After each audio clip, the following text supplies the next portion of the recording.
Hello.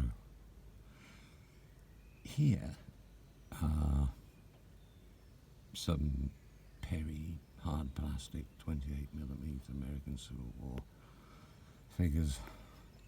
The one on the right is one I've spent a few hours, probably about 5 hours so far, filing in this case. I find it's easier on the joints of the hand, using a diamond sort of encrusted type file,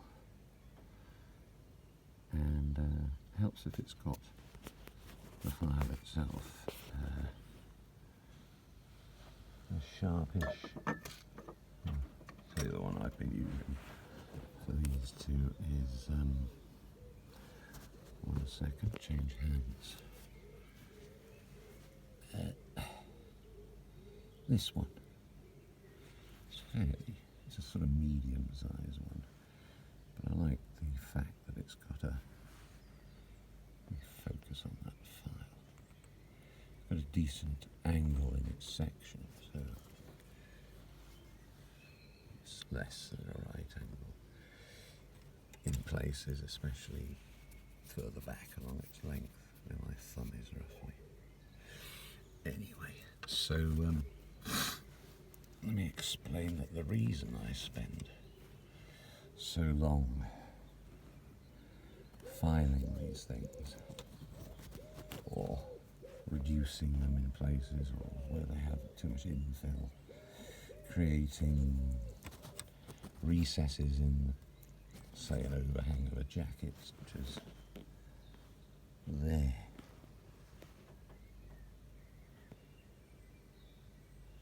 There, it's not quite finished, this one, but yes, you can maybe see it better from the side. Yes, bit of overhang there. I've gone all the way around doing that. Need to do a bit more, maybe under the jacket.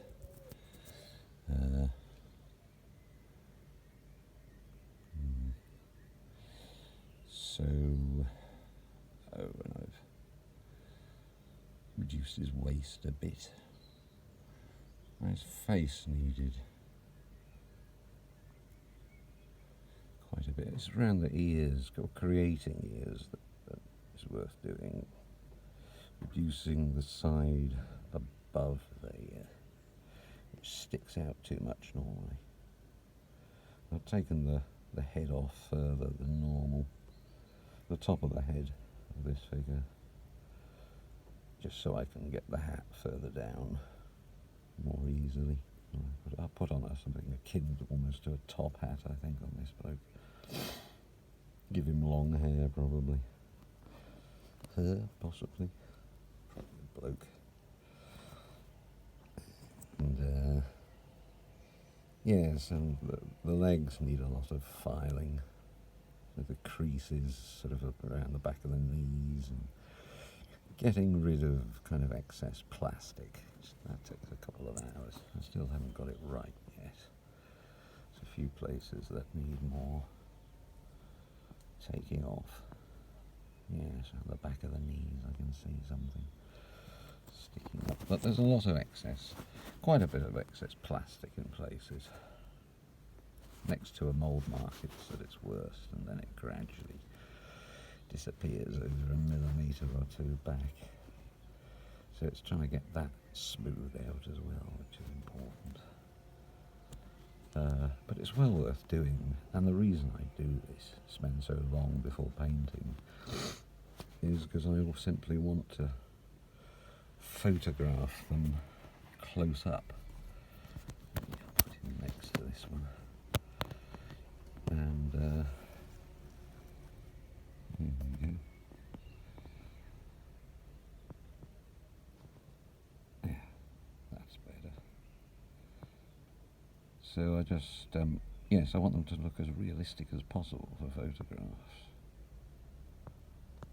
And I think it's worth doing in the end. Some of the photographs you can get, and these Perry plastics do have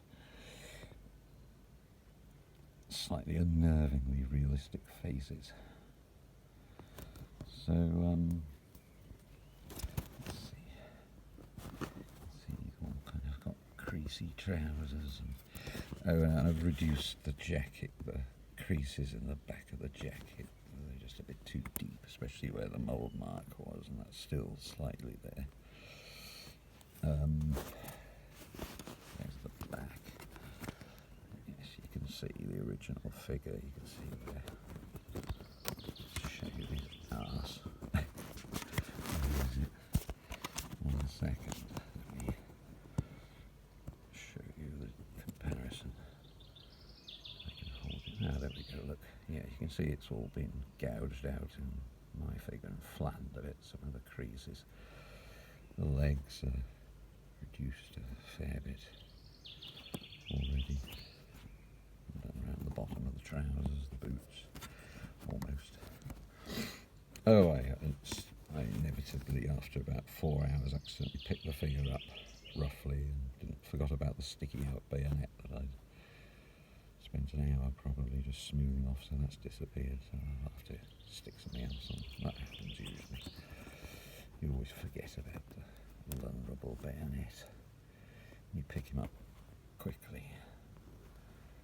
So, yes. There we go. So, I've also spent an hour or so on, I think this sprue is from the Union Civil War Infantry. It's like a smaller sprue for skirmishers or something. Anyway, so this one here is the one I worked on. I'll give it a blow. See if that helps. Right. So I've done a basic sort of job on it so far. The most work is, as you can see, if you compare it to the one above it, which I haven't done any work on, you can see the variation, sort of. It's much thicker at the base, the one on at the top, and so I had to shape. Let's have a look. See if I can focus on the top. Too much light there, probably. Too far away, too close, maybe. That's focusing on. No, I'm too close, I think. It's focusing on other things.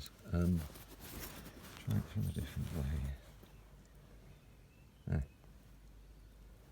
Almost. Let's go from.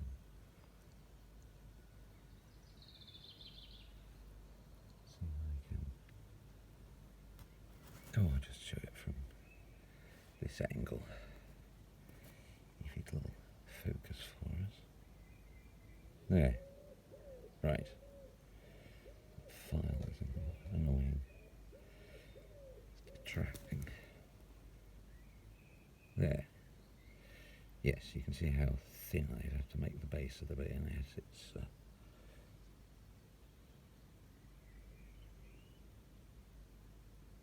little stem, 90-degree stem. I've done roughly the rest of it. Reducing the arm down a bit, quite a lot. It takes quite a bit of filing. Oh, and I've super glued the, you can see that white bit at the base of the barrel, just behind it on the stock. Yeah, that just gradually got weakened by me filing away. Still need to do a bit more on the inside of that arm. And probably on the musket as well. But it really does take a long time. It's hard on your fingers as well. But where is it? Yes. That one, the dusty looking one. far off. A half hour's work, and then I've got to do the other arm, which is probably the one above it there, which is going to be reaching back into his ammunition pouch, cartridge pouch. So anyway, but they're good looking muskets once you kind of sort them out with a file or whatever. They do look nice and slender. So, well, that's probably about, including the other arm. Oh, and the hat. Have to do a hat. Which hat should it be?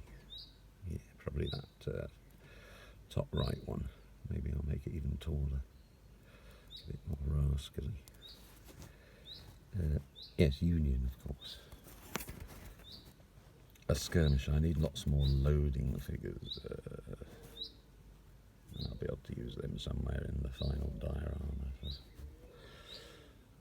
Franklin, which is what I'm aiming at. Yes, so thank you again for watching.